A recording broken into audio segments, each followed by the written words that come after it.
would really like to be right now is in Kenya for the next workshop.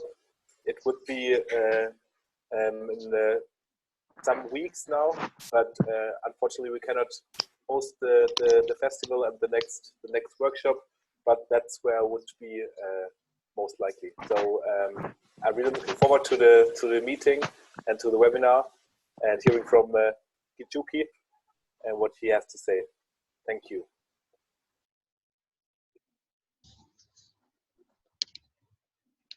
Thanks, Max. Thank you so much for sharing. Yannick. All right.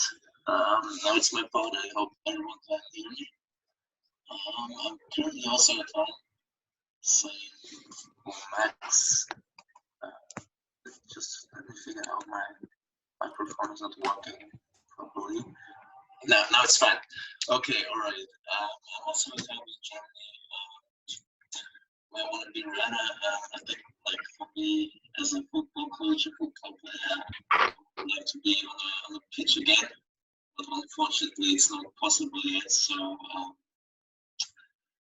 yeah. And also, pity that we couldn't do our second event in Nairobi, but I'm pretty sure that we will run it maybe this year or another time. But I'm happy to join this digital webinar. Thank you, Yannick. Okay. All right. I would suggest we move on. If you haven't been able to speak, you will have the opportunity at the end. We're going to make a quick round at the end again.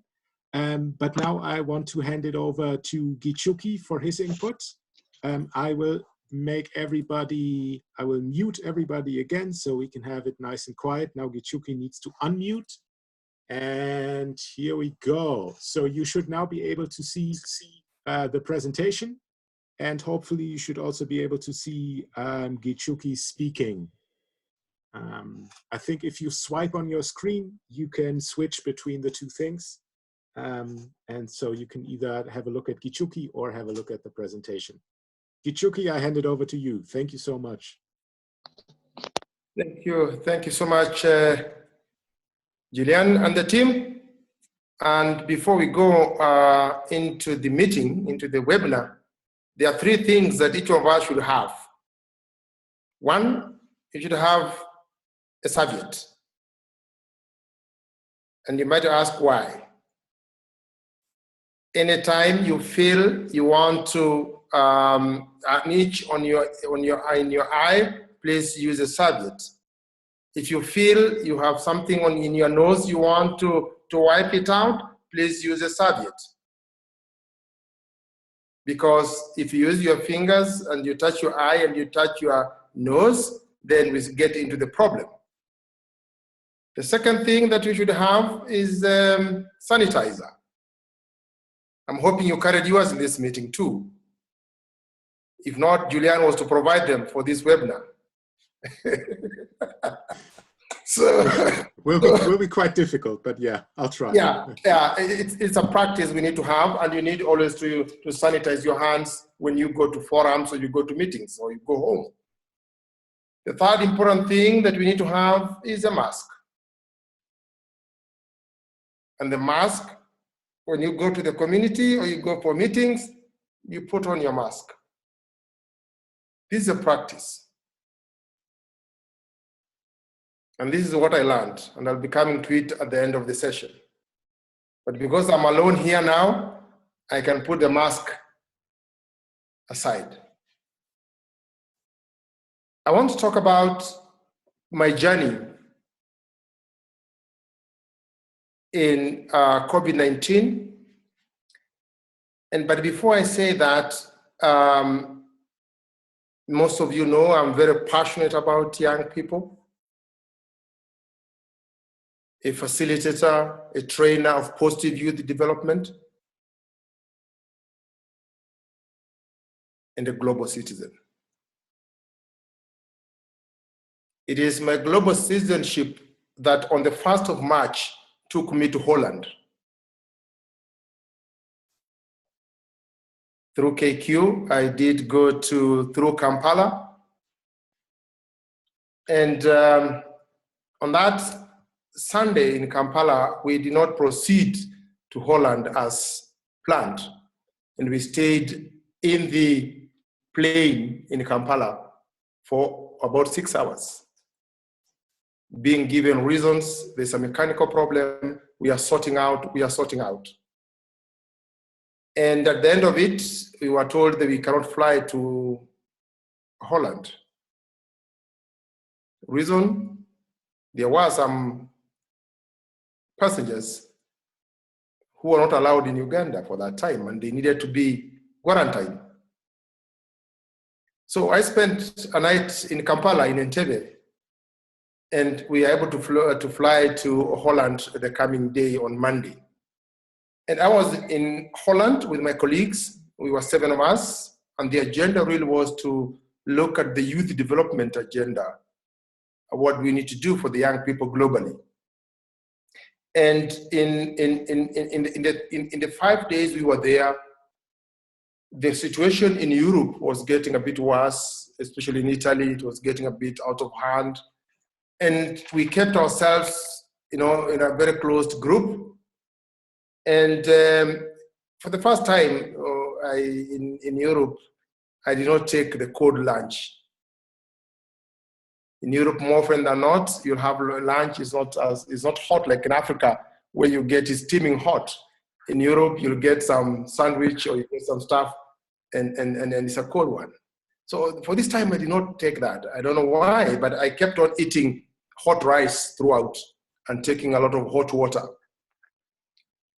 And the situation then, by Friday, the situation was getting more tougher even in Holland, and our meeting came to an end on that particular day.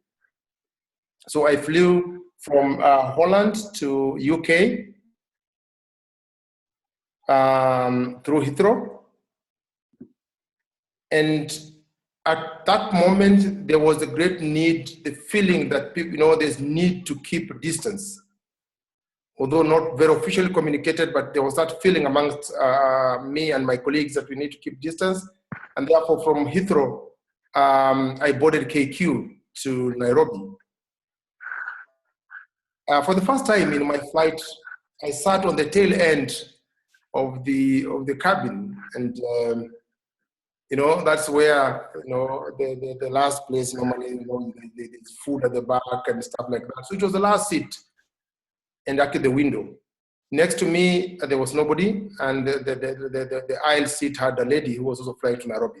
In front of me, there was a lady also seated, but she had covered her mouth,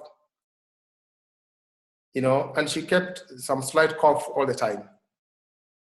And at some point I realized, okay, this cough, is it the one I'm hearing about COVID?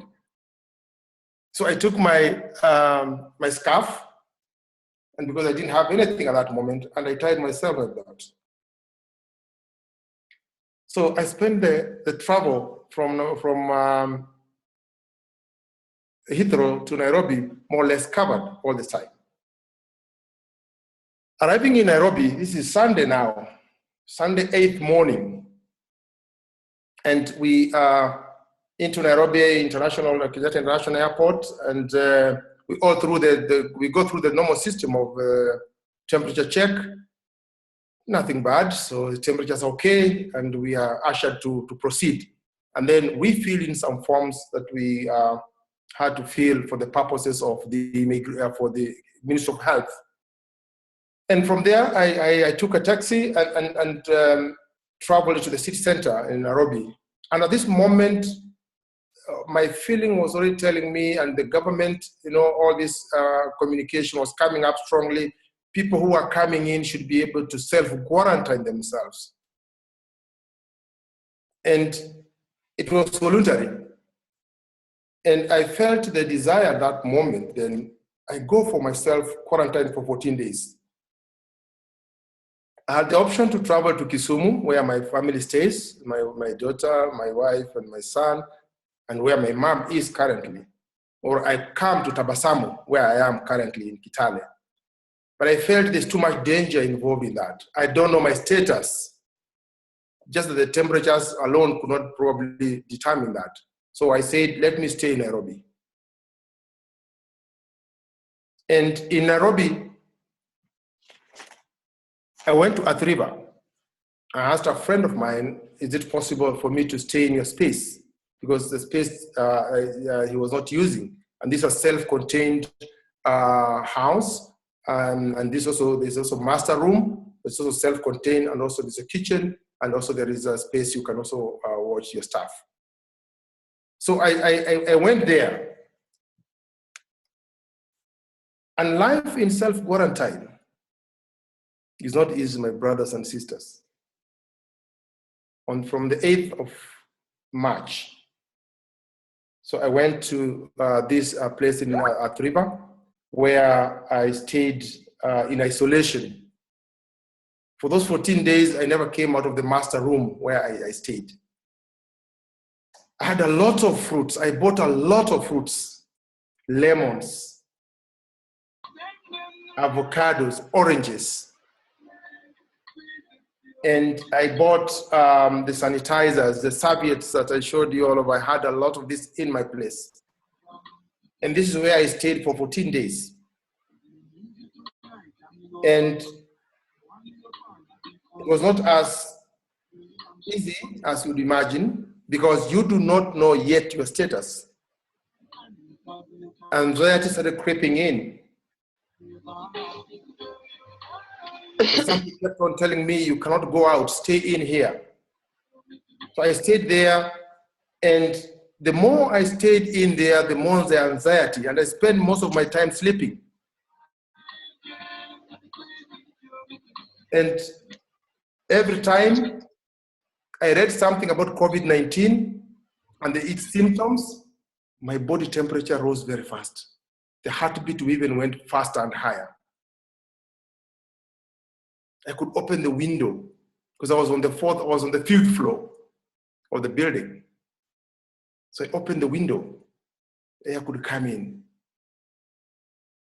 But still, every moment I read the symptoms, a sore throat, or you have a cough, or temperatures are rising. The body itself reacted very fast. And every time I felt, I was actually sick. But I kept drinking a lot of water. I had a flask full of water throughout. And it was warm and hot water too. That kept me going all the time. But I kept contact with a lot of my friends, my family. Every day, every moment, I would be able to call them and talk to them, send them messages, and just tell them about the positive things that I was going through. I never shared that I'm feeling uncomfortable, because that will send panic to people I value, people I care about.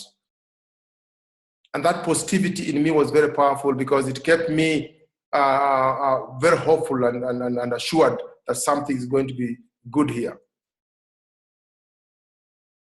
I did all the tricks I could, take hot water, take salt, gargle it in your mouth, every morning, because you have to, you're sort of feeling you have to protect myself from any infection or any virus.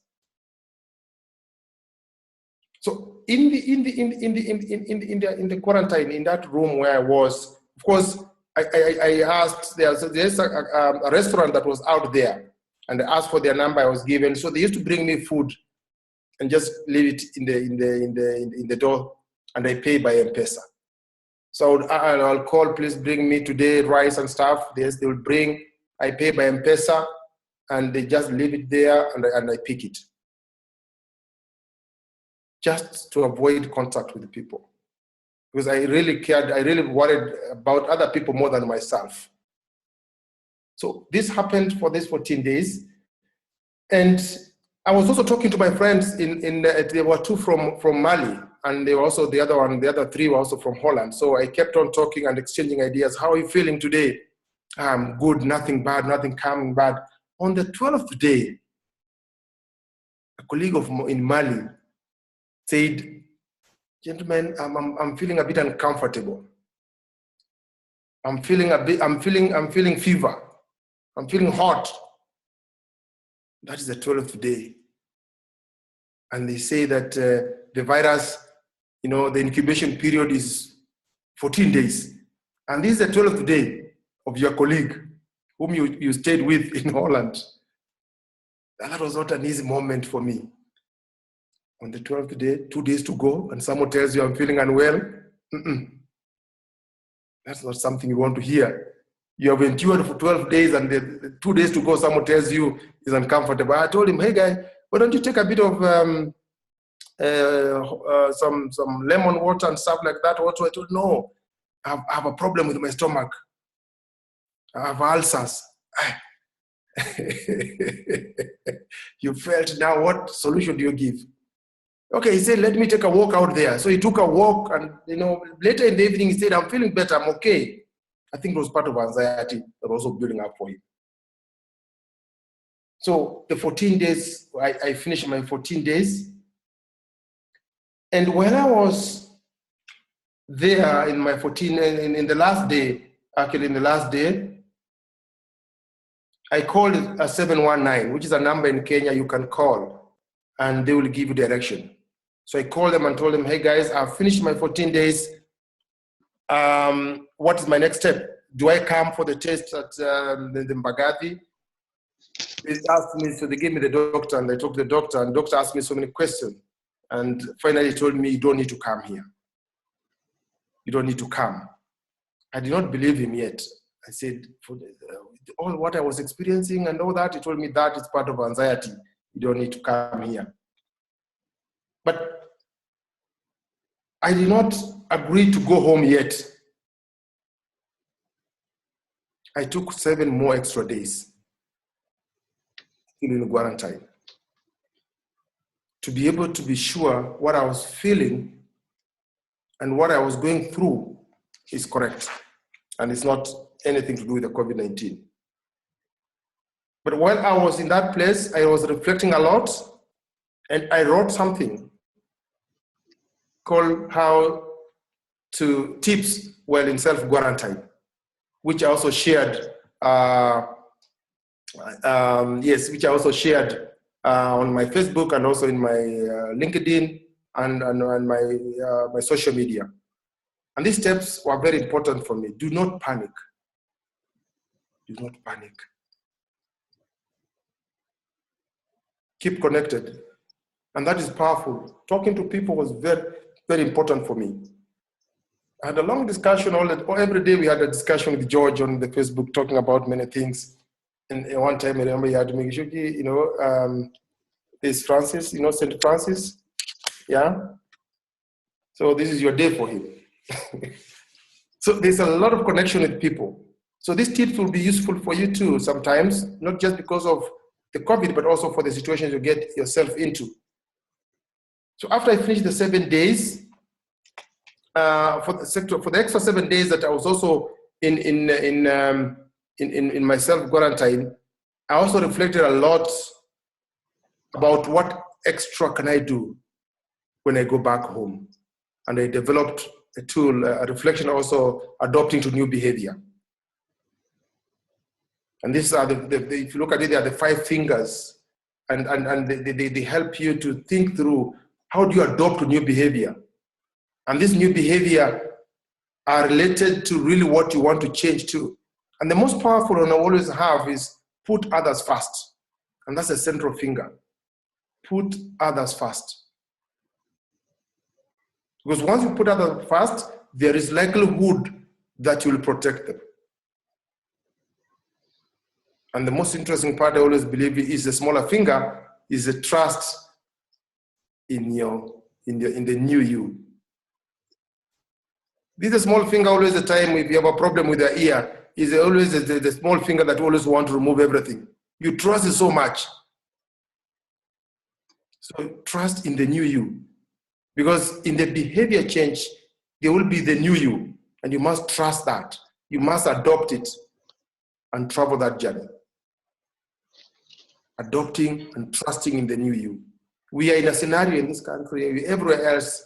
So when I was thinking about that, trusting in the new me includes what I came to do after after I cleared my 7 days, extra days in in isolation, in the quarantine. I came back home.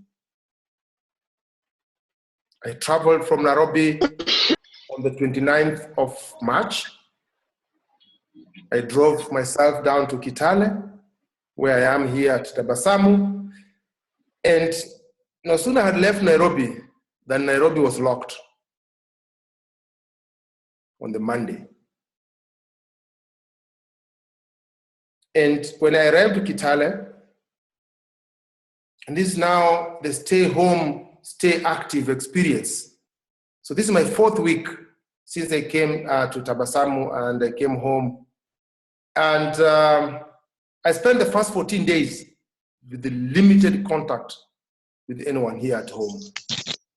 The only person I think I have a lot of relationship is Newton. I think he's also here. So we stay with him here. And he's the only person who had contact for the 14 days. Again, putting others first and ensuring that I am not getting into contact with them. To be again sure that I am not the cause of the virus transmission. So 14 days ended, and I started sitting down with my family members here. And when I was still here, I saw a lot of things happening in the community. Life was as normal. I could from hear young people, old people talking on the highway here. Most of you who have come to Tabasamu, you know. So they were talking all over here. Then I said, what are they doing out there? What does stay home mean? Even in the curfew, there were still people at night still traveling. But some of them were my family members. So we had a meeting. We sat down here at the garden, and each of us, if Julian will show that photo of us staying at the family level, we did a sampling of our travel. Yes, that's a picture. We did a travel sampling of the family members. And out of the 15 of us, we realized that we had gone to 10 places each in the last 14 days. Meaning that all of us had 150 places we had visited. And a minimum of us had met 5 people. That exposed the whole of us as a family to 750 contacts. And the family was shocked. What do you mean?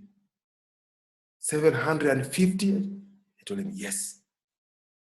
So if any one of us here has a coronavirus or has COVID-19, it means that 750 people will be quarantined.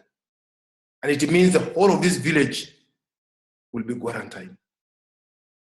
That is when they realized how dangerous the virus is. Then they said, what do we then do? Then we developed a strategy.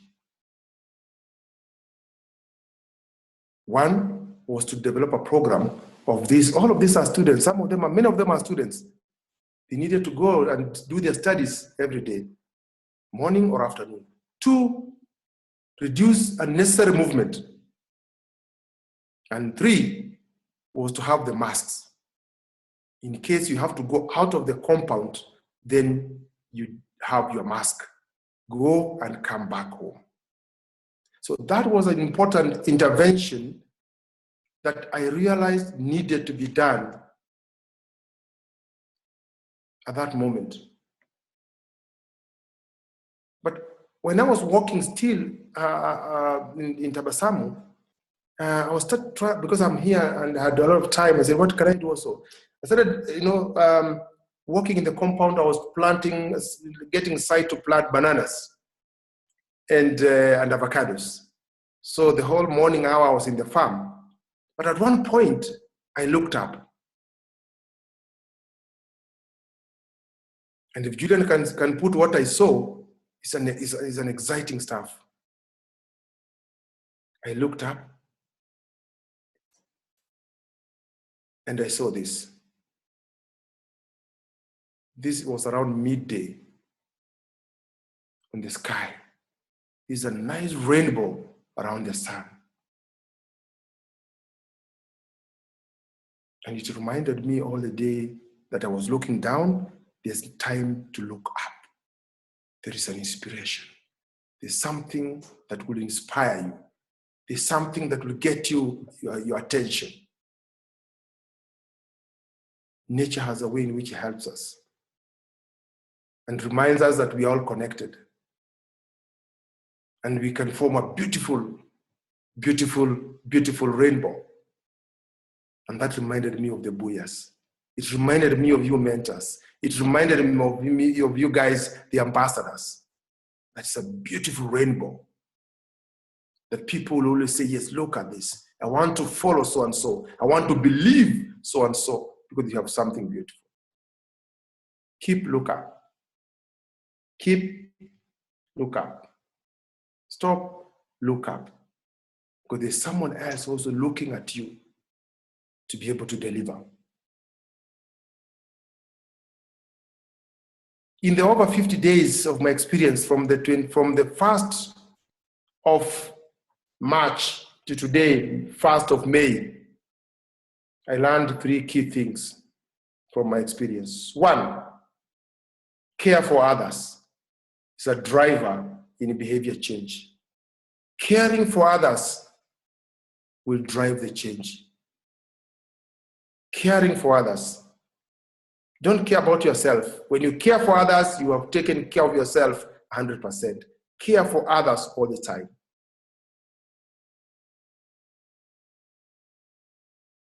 2, positive mindset drives resilience and creativity. Positive mindset, positive outlook all the time. Be positive. I was in a quarantine, I had to be positive throughout. I was traveling from Holland all the way to Nairobi, I was to be positive. I came back to the village where I stay, I kept a positive mindset. And that drives resilience and creativity. Finally, number 3, keep connected. Keep connected. Keep connected. And look up. You will be connected. Keep your people, keep connection, keep talking to your colleagues, keep talking to your family, keep the loop, keep connected all the time, because the moment of inspiration could be when you look up.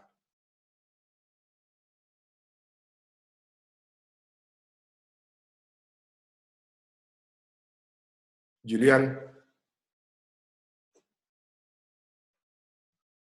Thank you so much, Gichuki. Thank you very much for your input. I think you stuck the landing, as they say. I want to start with a question that was posted on the chat by, who was it? Anthony. Anthony is asking, how about your colleague from Mali? Was he fine? Can you let us know how that story went? Yes, thank you, Anthony. All my colleagues, all my 7 colleagues, the one in Holland and the 2 in Mali, are all safe, and none of us had a COVID-19 infection. Good to hear. That is good to hear. And I presume everybody also made it home from Holland.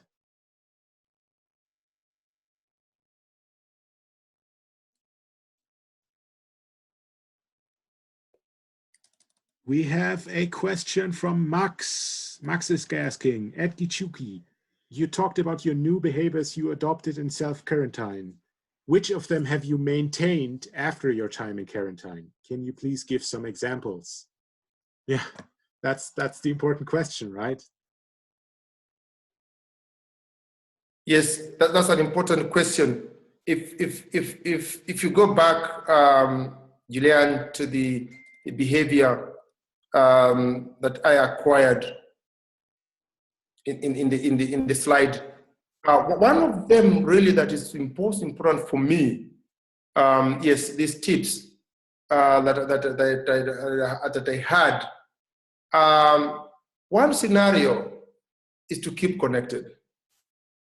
And I think this is an evidence of why I'm here today, still connected and talking to people and listening to people, because COVID in itself, as a virus, as a situation that can get you, you can feel very, very demoralized, very low, very, very low. And that connection, I have always encouraged myself to continue talking to my colleagues, both in Europe or in Asia or in Africa. All the time I talk about that scenario, sharing that story. The other one that I have kept also from there was about adopting the new behavior. And one of the behaviors, and that's why in the next tips about adopting new behavior, is the fact that, because here I said adopting new behavior is critical, because without that, then you cannot survive. So I accepted that I'm in quarantine for 14 days.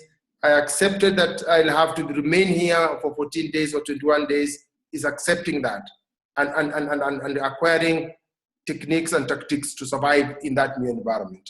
And I've kept this again in the second level, where I'm back in my community. And even in my own community here, we still keep distance, social distancing throughout. And hand washing is still a new behavior that we all acquired. So these were two key ones that I kept along with me. Thank you. And once we open it up to everyone, this will also be a question that we want to think about, is what are some of the new behaviors that we can adopt, and what are some of the new behaviors that we want to adopt even after the Corona time has passed. We have one more factual question from Evanson. Did the friend who gave you the house, did he also quarantine himself? Or how did you keep distance? The friend who gave me the house in Athriva was not staying also in that house. Okay. He left the house for me because he had another opportunity to be in another place. And that was the best place that he could give me to be, because it had the privacy and it had the facility that would allow me to be self-quarantined without really interfering with the rest of the public, being also that it's an estate. So he did stay with me. He had an opportunity to stay in another house that he also has. Thank you. Brilliant. Okay, as everyone can see, we are now already in the Q&A phase. So if you have any more questions for Gichuki after his presentation, feel free to switch on your microphone and ask them in person, or you can also post on the chat function and I will read them out for you. But whoever wants to speak, you can now switch on your microphones and ask Gichuki a question. Maybe while people are figuring that out or thinking about their questions, I have one for you, Gichuki. My question is, out of the tips that you gave, which one was most difficult and why?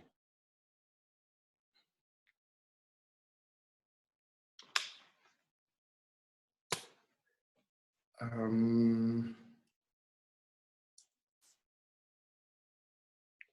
think the most difficult was do not think about the corona, the COVID-19. That's what I thought, yeah. And that was most difficult because anytime I could because I did not access the TV, so I did not use the TV at all. And that those 14 days and plus 7 days, I never used the TV. I could only get information from my phone and my colleagues also too. So at one point, I realized every time I get information about COVID, I had a reaction to my body. And you feel, what was this? I don't think. Actually, I was sleeping sometimes very late until maybe 2. There are times I slept at 5 a.m. Because that information was sometimes, you could feel they give very nitty-gritty information that split, for example, apart from coughing, you hear some sore throat, some itching on the throat. Even if you took some salt and it goes through here, you already start feeling, that's the problem they're talking about. So this, do not think about it, was really a thin line. But the time I ignored the any communication on COVID, actually said, don't tell me about COVID. I opted to talk about the beautiful things I'm doing. I started posting very nice food, what I'm eating. And that kept on the discussion more positive. Nobody told me about it. So that was the most difficult one, Julian. I agree. If I can quickly share, I had the same problem. That initially, when it all started, there was very much media attention to it, and I was reading everything, and I realized that really, really stressed me out. And so for 2 weeks, I did not consume any media. I deleted all the apps on my phone for news. I didn't look at a TV. I didn't look at the internet, and then that also wasn't intelligent, I have to say, because then I didn't take it seriously anymore, because I was just, it didn't exist. So my solution, my personal solution now is I only have one source. I only look at one source, which is a German news outlet. It's run by the state, so we can trust it. And I'm not looking at any other sources. So I keep my information level very, very low, but I get some information. That's maybe another way to do it. Okay, we have one more question on the chat. Wait, I've lost the chat. Where is it? It's here. Oh, we have a couple more. David is asking, that was enlightening. I believe that the best learning is from experience. So do I. And he's asking, do you think we will come out stronger as humanity, and how can we perpetuate the lessons learned for future generations? That's a big one, Gichuki. Do you want to try answering it? Yeah, that's David Omlando? Yeah. Yes, David Omlando. Yeah, Omlando brought me a lot of fruits when I was in Nairobi. So and now he's so you remember. And now he's making you answer the really tough questions. Yes, I really need to know what you learned, and just please do share everything that is going on in your mind. Yeah. And what you think.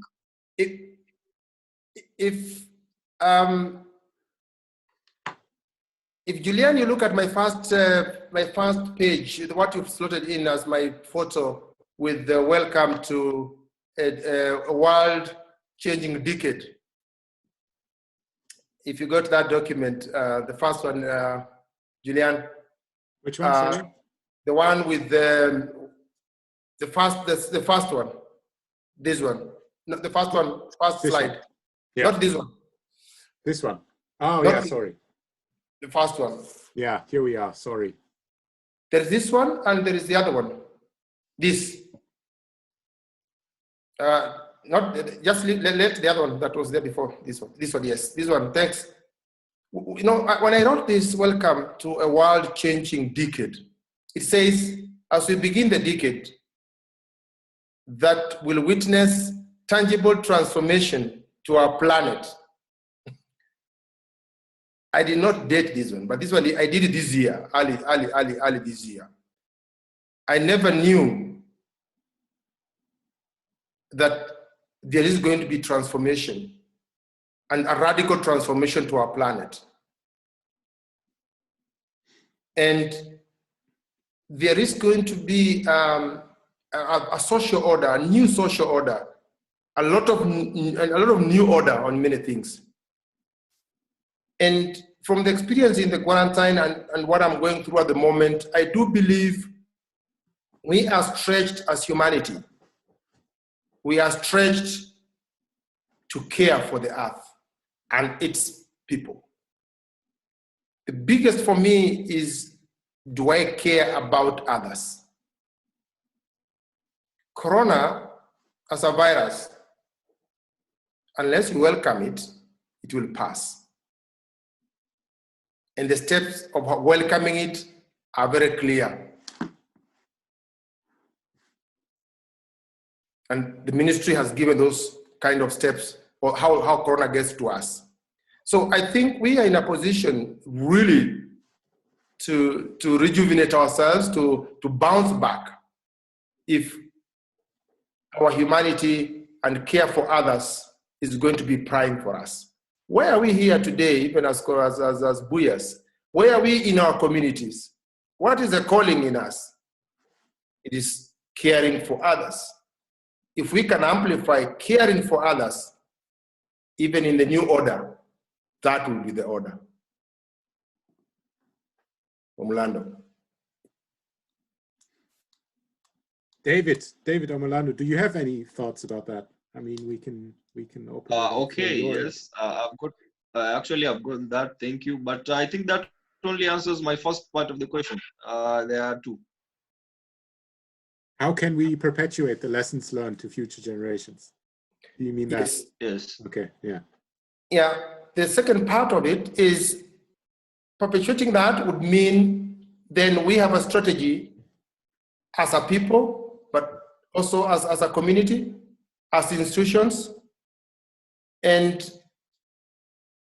the bottom line for me lies still with you as an individual, because collectively we can not do much if an individual doesn't dedicate and honestly dedicate their energy and resources and expertise in moving the agenda forward. So it's possible to perpetuate it.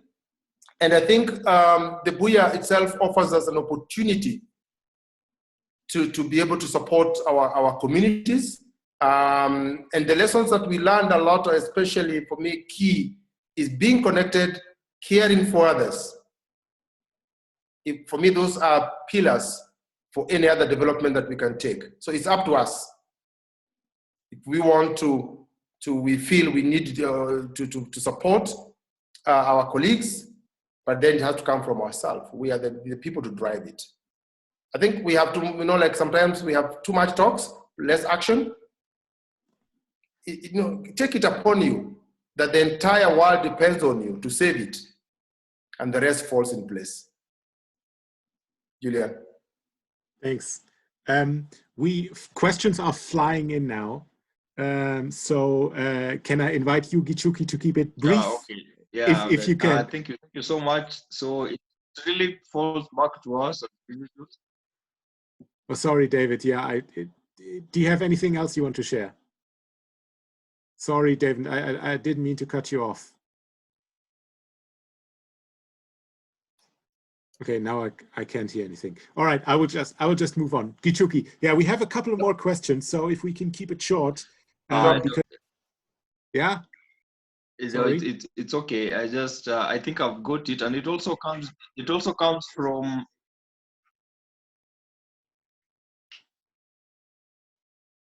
David, I can't hear you. I'm sorry, my friend. Something must be wrong. All right, let's move on. Maybe we can come back to this point later if David wants to share more and can fix his connection. The next question, quite a simple one from Elliot. Did you have time to engage in physical exercise? I can imagine that it was quite boring just staying in one place for 21 days. Gichuki, yes, what was your... I had physical activities, yes. I had sit-ups because the room was not too big, so I had some sit-ups, stretching, and of course I used the side of the bed to do press-ups. The stretching of the shoulders, and yeah, so there was a bit of movement that was sufficient. And of course, take a long shower. It was very nice to take a long shower as part of the therapy. Does that count as sports, though, Gichuki? I'm not so sure about that. We have to ask Max and Yannick if that's actually exercise. If I could just jump in on that. Kind of, yeah. Yeah. Swimming. because we have the topic about the physical exercise. We will post, just to give it an insight to all of you, we will post a video maybe this weekend or mid next week, where we have our athletic coach performing some exercises you can do at home, where you don't need some so much room, or do you don't need any more things to do the workout? You just need one more pair of socks, and then you can do the workout, and we will post the video with the subtitles on Facebook. Maybe this weekend or in the mid next week, and then we can all be machines. Yeah, it's really something to look forward to for all the Bundesliga Youth Ambassadors and all the mentors as well. I've seen the videos; they're quite good. You get again more TSG Hoffenheim professional coaches teaching you fun exercises to do at home. All right, let's also looking at the time a bit. Let's move on to the next question. I've lost the chat again. Here it is. Where do we? Anthony has asked me to share with the group the following question. This is Anthony Guite, our young leader, ex-CEO and workforce from TAISA. Please enlighten us on how to adapt some of the new behavior on our communities. So how can we help our communities with the new behavior that we want to adopt?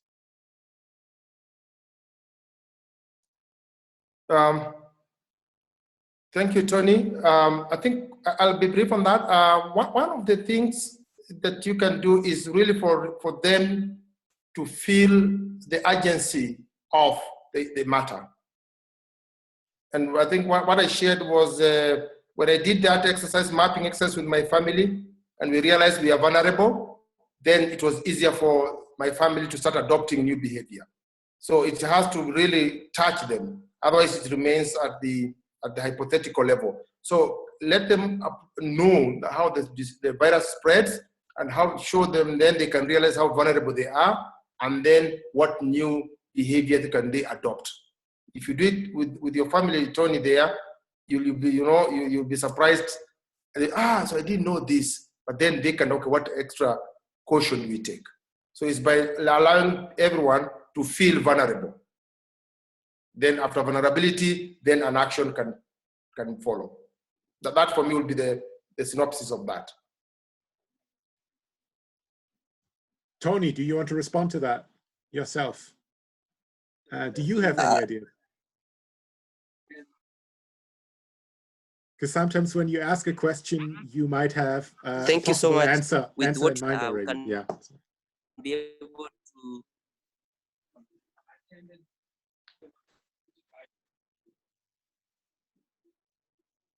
Tony, I think you're dropping out. I can't seem to hear. Thank you. I think he has answered it quite well, and okay. I'll put that into perspective. All right. Thanks so much, and thanks for sharing the question.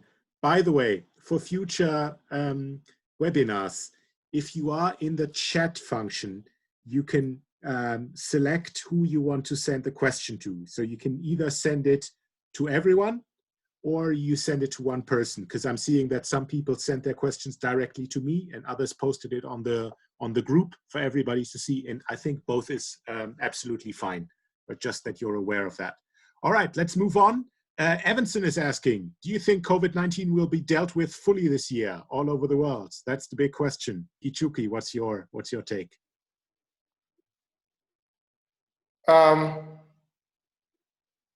If we can handle it at our personal level, yes, then we can do it at the global stage. The global stage will be a bit tricky for this year because there are different countries having different measures.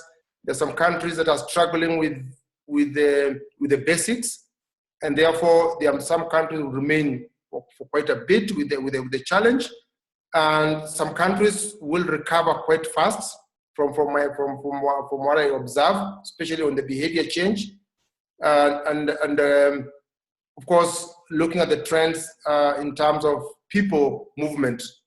There will be a lot of restrictions of people movement globally.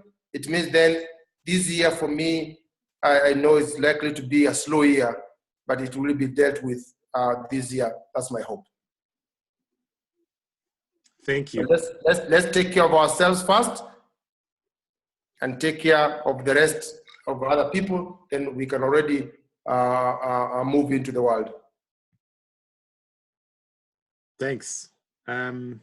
It's a difficult question to answer, obviously. Let me say one sentence regarding that as well, because as Street Football World, we are running projects in many countries, in different places all over the world, and this is the most difficult question to answer.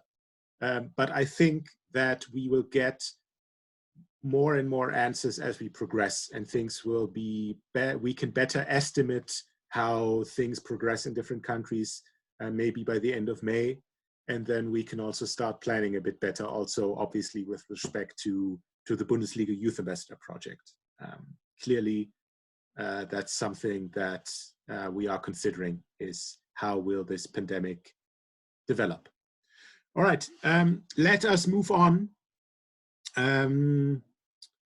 I want to prioritize questions a bit and base them into different groups. A very interesting question from Arosi. Has there been cases of stigmatization and prejudice to those from isolation and self-quarantine? Have you encountered such?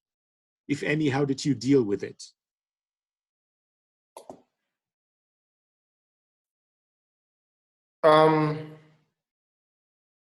Arosi, that's a good question. And yesterday I was really watching Salvador Aguina, who has been in isolation. He has healed, but still people don't believe in him. At my level, because it was a self-quarantine, not isolation, but still, I do feel when even the fact that I'm a regular traveler, I travel around a lot, and I remember at one point people are saying, "Don't come to the village. You know, you stay in Nairobi. You stay in Nairobi because we don't want you to come to the village." You know, so there was that kind of it's not stigmatization as said, but more or less to deal with isolation. We need to isolate you, you know, and mentally then you start feeling it. And the other moment I had an experience was, you know, you could not be showing signs, but you are sick. You know, you could not be showing signs, but you are sick. And somebody feels, okay, so then what do you mean? You know, so you have those moments of people feeling that because you have talked about yourself, then people get to start poking a bit of the ideologies in you and thinking that probably you are not safe. So it's true, stigma comes in on board, but I think, as I said earlier, the best part of this is you still care about them. That's the most important thing. You still care about them. So you don't have to feel bad when they talk about that to you. Take it positive, because positivity, as I said, is the mother of innovation and resilience. Thank you, Arosi.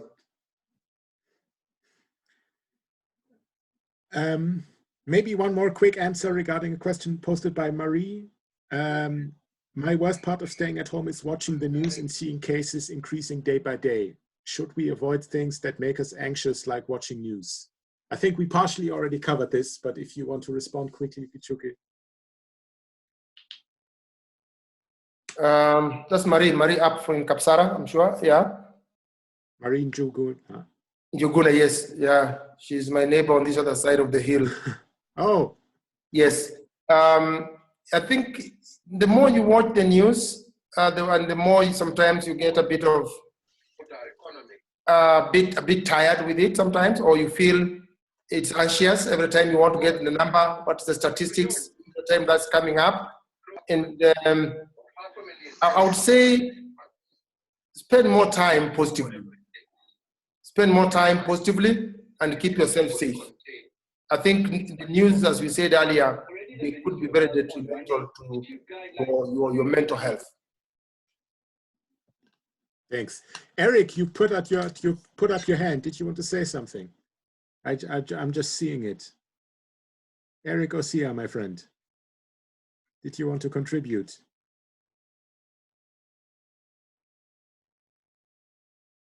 Doesn't look like it. You've switched off your microphone as well. Eric? Oh, there you are.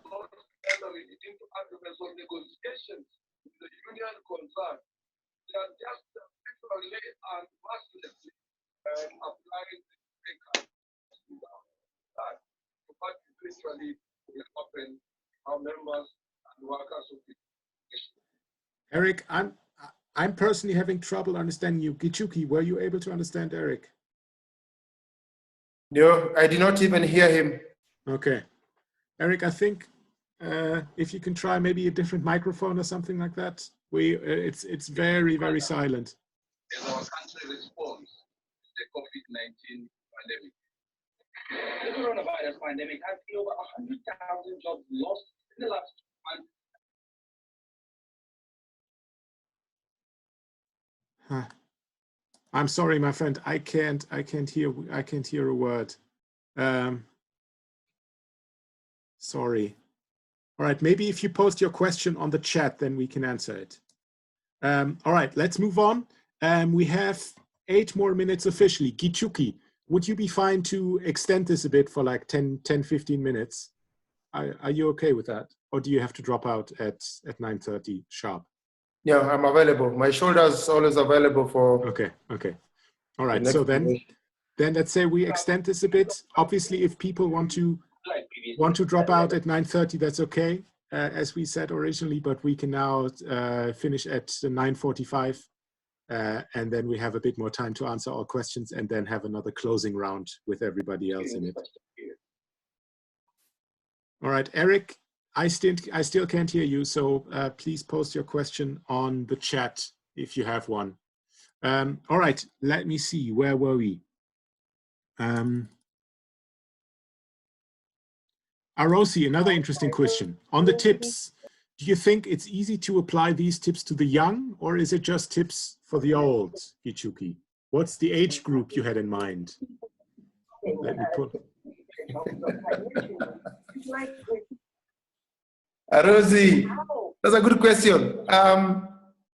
The tips are very general, but they will definitely be adaptable to people who from the age around 15 above, they will be able to comprehend.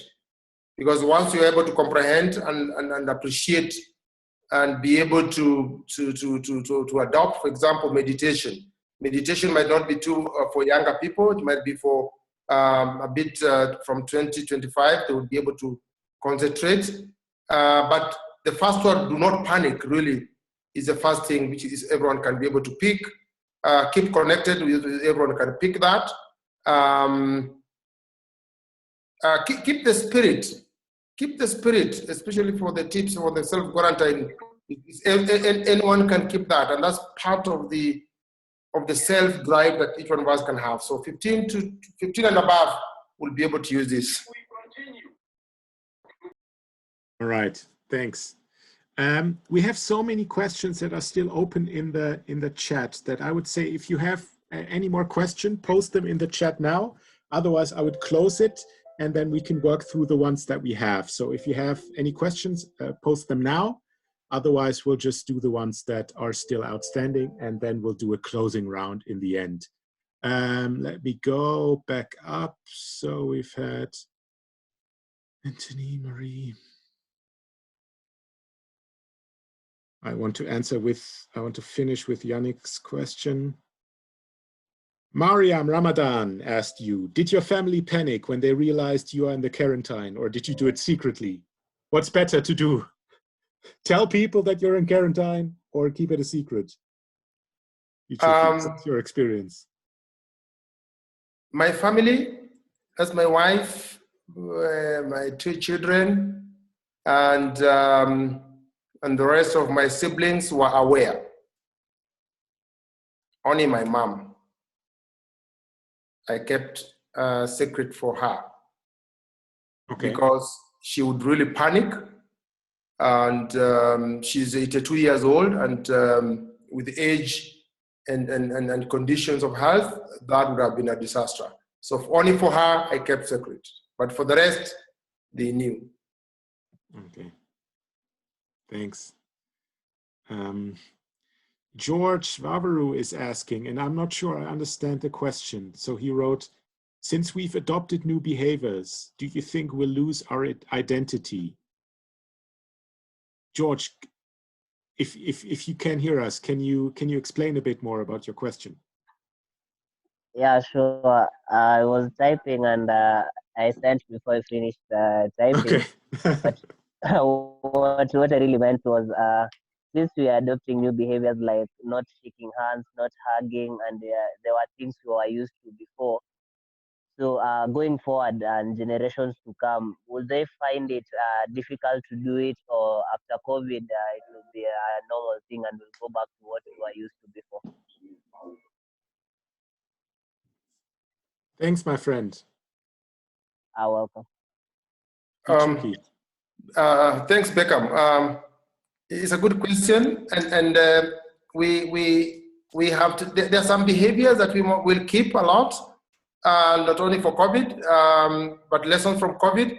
But there are some we have to go back to, because we have to do reconstruction, and reconstruction means we go pick what we kept us together also.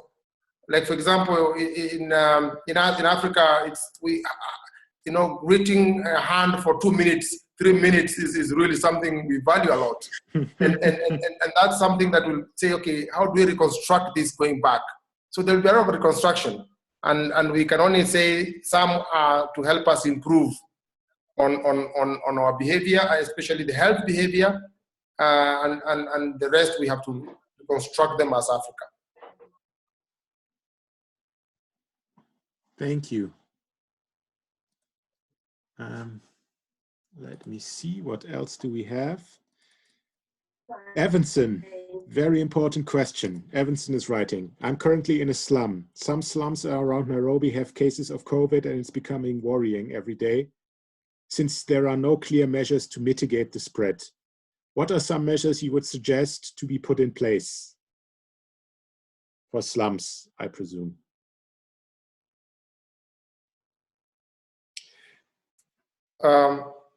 Thank you. That's a good question. It's a tougher one, especially for the slum.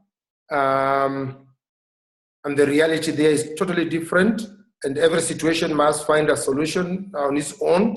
And we don't have a blanket approach. And it's a complex of social fabrics and social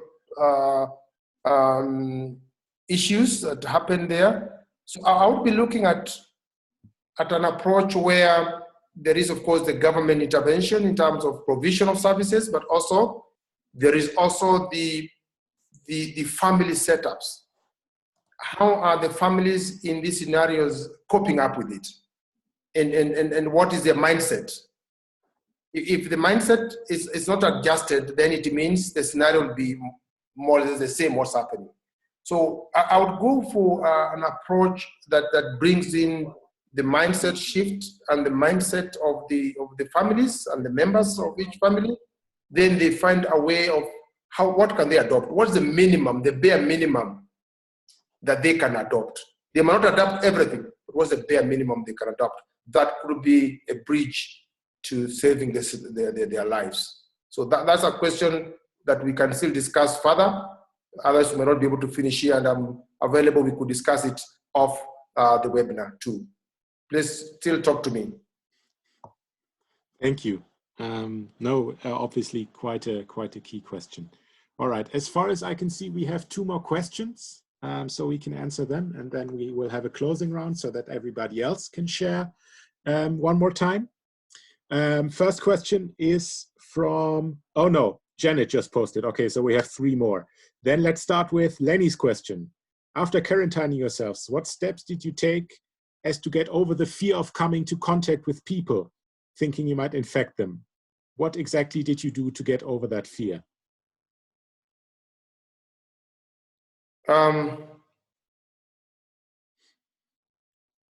It's a good question, very nice question. Now, these are 14 days, 21 days plus another 14 days, that gives around 42 days. Is when I felt very comfortable to be able to interact, but still using my mask, and just like anybody else is now using mask. So once I was very sure about myself too, that I had the necessary equipment and tool materials to use, also like especially the the mask, then I had more confidence to be able to connect. Secondly, when I was still in Nairobi at the second week, the third week, at least I had some extended family members. So we had a moment to meet with them. I used to say again, I stayed in the 4th floor, that's the rooftop. So I used to have moments with my relatives to come, we stay over the rooftop and have some sessions. And that started easing and accepting of connecting with people outside my scope. So it takes a bit of time and confidence. Also, it takes a bit of safety precautions to be able to move out of that. So luckily now, like today, the whole of this weekend, I had visitors who came in and we sat 4 meters from each other and we had a discussion and we were able to build up. Last week also we had a session here in this little room here, and we had a session for 2 days and we were able to keep distance but still continue discussing. So over that, confidence builds when you already start taking measures. Brilliant. Connected to that, last minute question from Mariam Ramadan. Can you please explain how we can resume a victim of the COVID-19 back into the community, bearing in mind that there is fear of interaction? Very, very important question, I think. Mariam, do you want to share? Is that an actual case in your community, that you have somebody who needs to be reintegrated?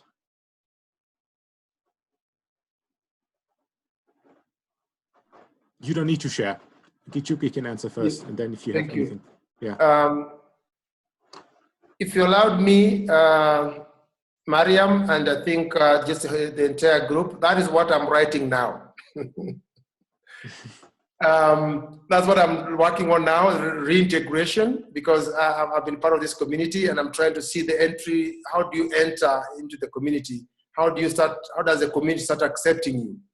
And what measures can you put in place also for the community to be able to accept you? But I think one of the key pillars of this is believing in the new you. Remember, there is something I said earlier about the believing, trusting in the new you. And other people can say anything about you, but it's about how you perceive yourself. But also, there would be mechanisms to secure your safety. Because then, in the case of a COVID, what you call it, sometimes they can reoccur in the community and they can feel you are the one who caused it. So there's need for measure to take into place. But this is a process I'm currently writing, and I think once I've completed the reflection around it, then I can easily again share this on the group. But for now, it is a self-trust and self-belief, and 2, family network would be very strong for you to be able to do that. But also 3, keeping yourself also at a distance, because that's so important. Community never trusts you immediately. It takes a long time to trust. Thank you. Thanks. Okay. I realized I forgot one question. So Victor asked earlier, Mr. Gichuki, if you could be positive, how would you handle it? I'm not sure I understand the question. Victor, could you explain?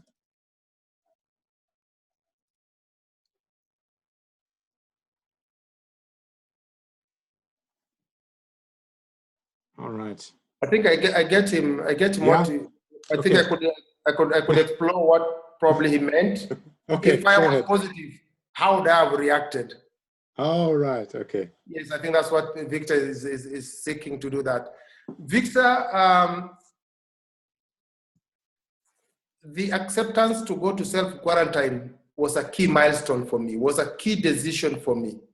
We know in this country there are people who never went to self-quarantine, they went home and later were discovered, probably it was discovered they had the virus.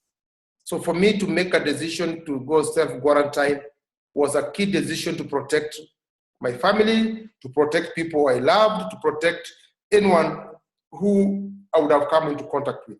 So I had already made that decision to protect others. So if I was positive, I was suffering as if I was positive already. So, and if I was to be diagnosed positive, that would have meant that then I would live with that situation. and my mindset was already set. So I don't think I would have suffered a lot of psychological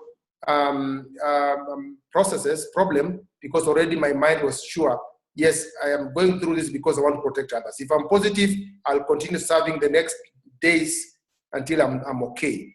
So my mind was already set for two reactions, one positive and the other one negative. But I lived as if I was positive, because everything I did was really in a more strong and emotional level. And I think even if the results were, I would have gone through the process positively.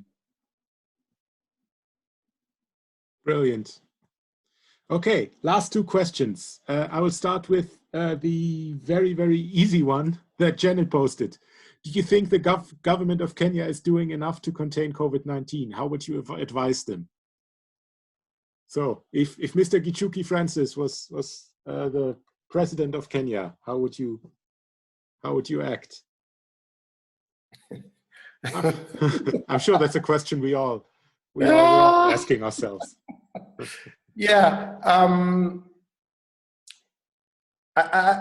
it's a good question, a complex one, but also I thought it's easy, but it's also a complex one. But I think there are three things definitely I'm looking at here. How would you address the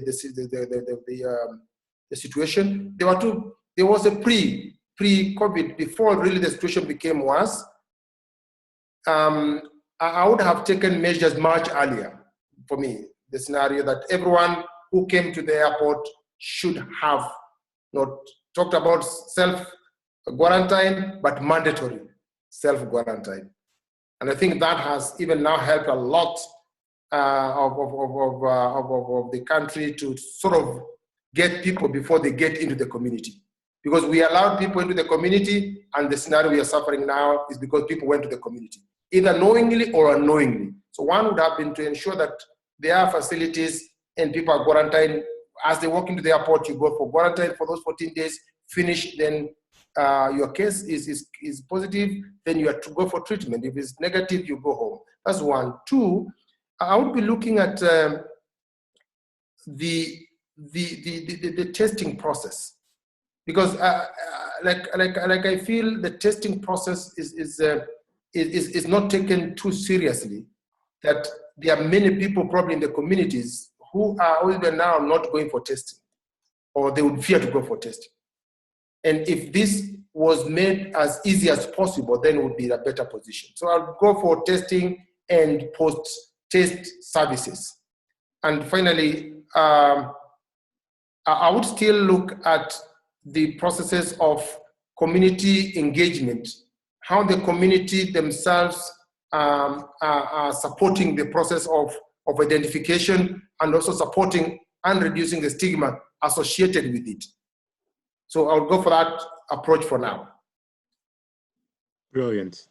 All right. Obviously, if you have more questions, if you want to discuss any of these subjects, I'm sure that Gichuki would be happy to do so. After all, keeping connected is one of his core learnings for the current time.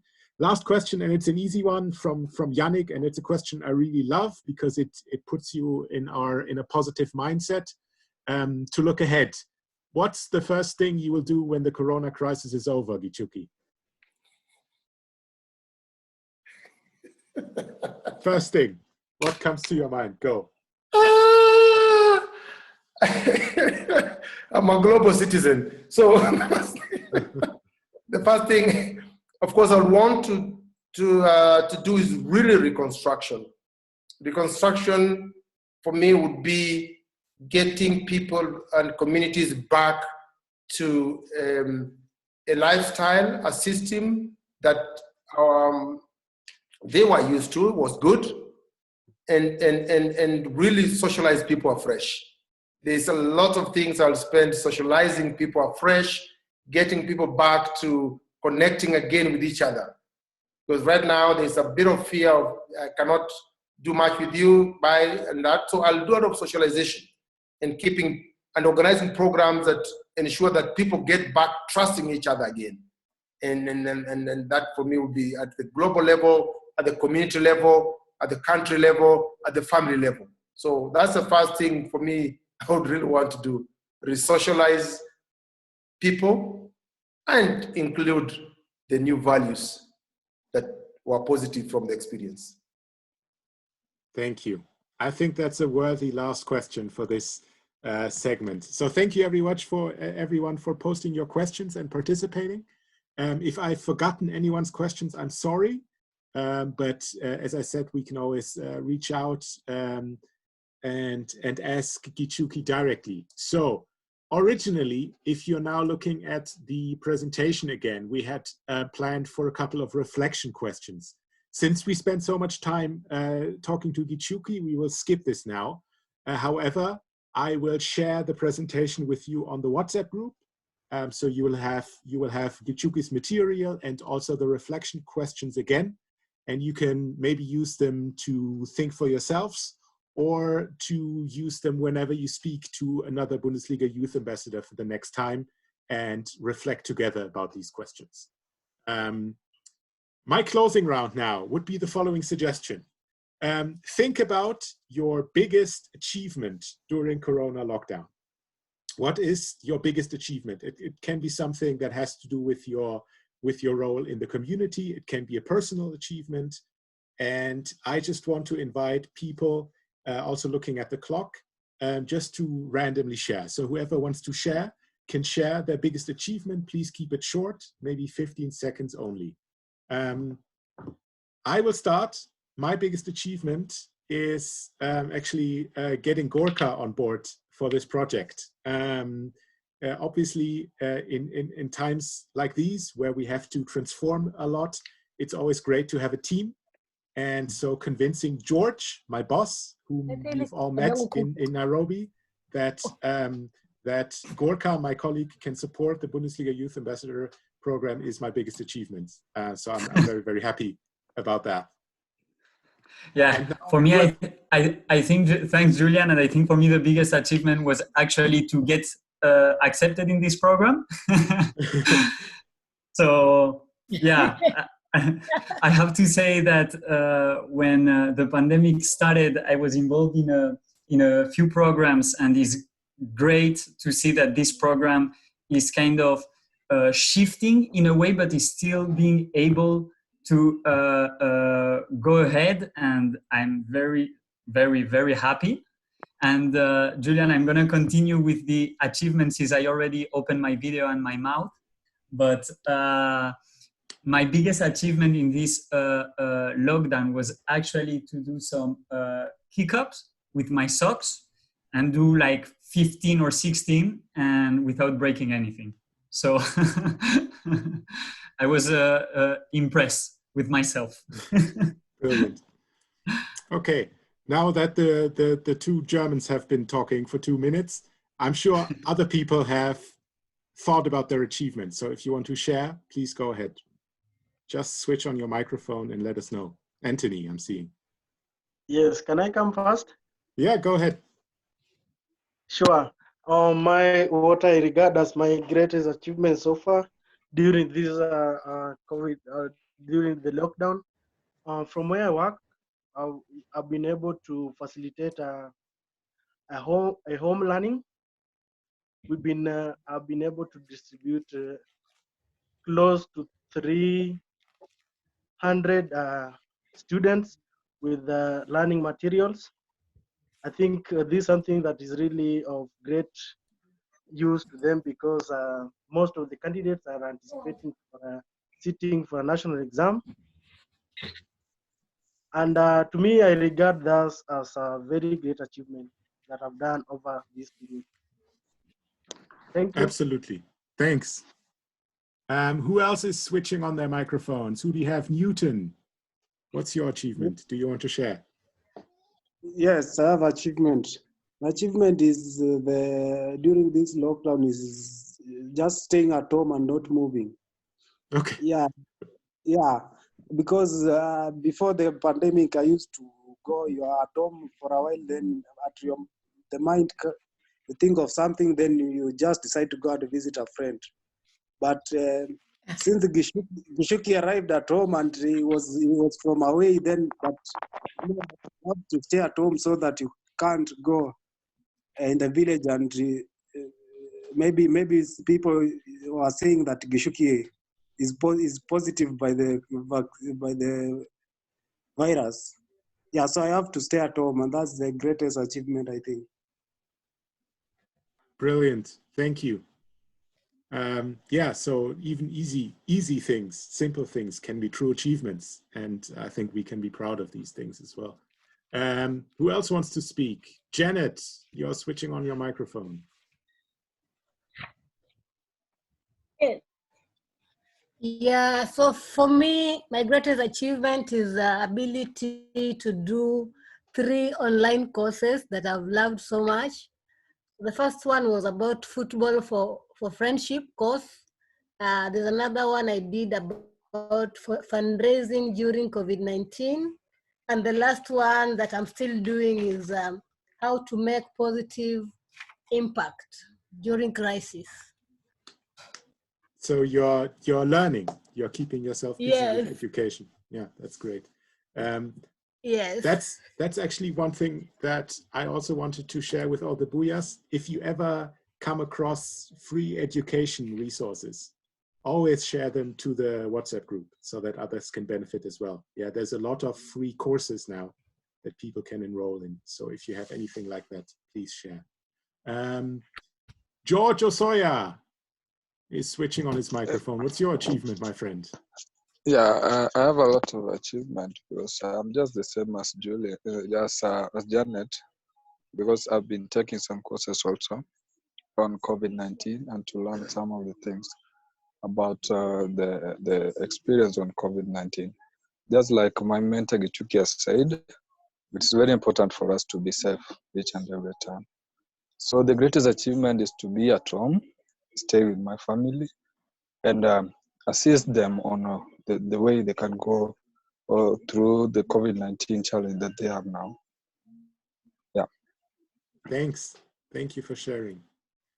Who else has an achievement that they would like to share? I think we have to get this wrapped up in a couple of minutes, but maybe if like a couple more people want to share, we're all interested. Evanson, I'm seeing, is switching on his microphone. Yeah, is Evanson, I'm here. Hi. Yeah? Yeah, Hi, go hi. ahead. So my biggest achievement, maybe it's just funny, but I've lost a lot of weight. Brilliant. I've gone from 86 kgs. Yeah, really. I've gone from 86 kgs to 75 somehow because I've been doing a lot of workouts because like a challenge, staying at home and doing nothing, but while doing some practice, you lose some weight and then you become fit. So the COVID-19 can't attack you because you're immune to it. And then I've also learned that there are some people who are needing the society. They need some help. So I've been doing some initiative with my fellow BUYAs, and we've been helping them out with some maybe jerry cans, some with food, and we're hoping to do something great in the future if we're able. So thank you, Mr. Gichuki Francis, for your inspiration. Thank you, Julian, for this meeting. Looks nice. And thanks to all BUYAs who have attended. Thank you. Have a good night. Thanks, Evanson. Yeah. That would have been the perfect last comment, but I'm seeing that a couple more people want to speak. David is switching on his microphone. Yes, I have. My greatest achievement so far, since I'm alone and I'm in isolation here in Nairobi, my family is not around, and I'm in an enclosed space, very small space. So I have to come up with creative methods to keep myself busy and engaged, and so that I don't get bored. So that has been my greatest achievement so far. So very little activities around, just trying not to make things extremely routine. I think that will be so boring. So trying to find creative ways to do even simple things as house chores and such. It's been my greatest achievement so far. That's we don't want to compare achievements, obviously. I think everybody is doing great and everybody has their own achievements, but I do think this is a difficult task that you have, and it's great to hear that you're you're tackling it with success. Brilliant. All right, Marie, did you want to speak? You had your microphone on. Yeah. My biggest achievement is keeping my niece and nephew busy at home with schoolwork. They're on tours right now because they're not at school. So I keep them on tours with some schoolwork, books, and they read like that. Yeah. Yeah. I feel you. That's quite key. In street football worlds, the people who have children, they are the ones that are being treated with the most respect now, because they have to teach their children and work at the same time. I would not be able to do that. I'm quite happy that I don't have children right now, I have to say. Okay, Miriam Ramadan. Yeah, my greatest achievement is to participate in this meeting. I'm very happy for that. Thank you for that arrangement. No, absolutely. Sure. Okay, we are over the time. I would say if 3 more people, 3 want to share, we can do that, and then we're wrapping it up. So whoever wants to share now, please go ahead. Just speak. I'm seeing somebody called 301020, and I don't know who that is.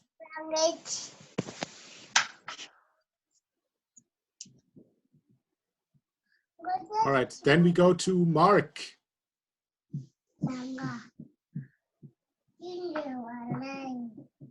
Mark, my friend, do you want to share? You are switching on your microphone, but we can't hear you.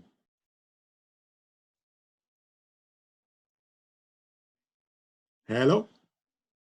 Maybe something's wrong with the connection. Anybody else wants to share? Otherwise, you can also post your achievements on the WhatsApp group for everybody else to share them there.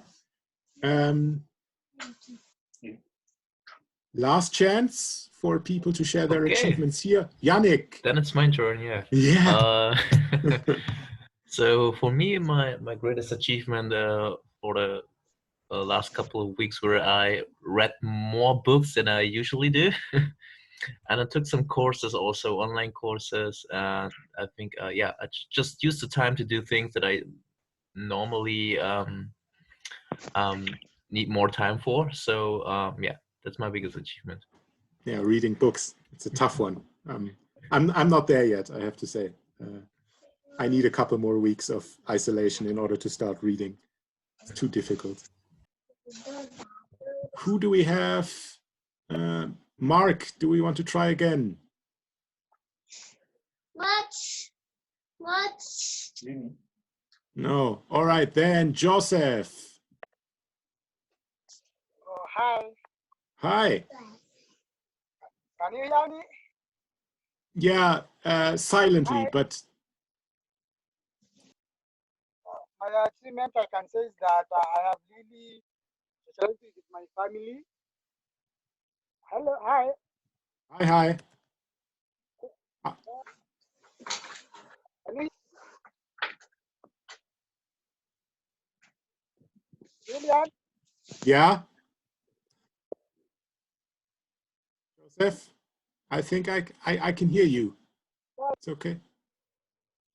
Yeah? Yeah, go ahead. My achievement I can say that I have really socialized with my family. I didn't have that much time before, but now I can see that we are doing fine. Yeah, we are doing fine now. Good.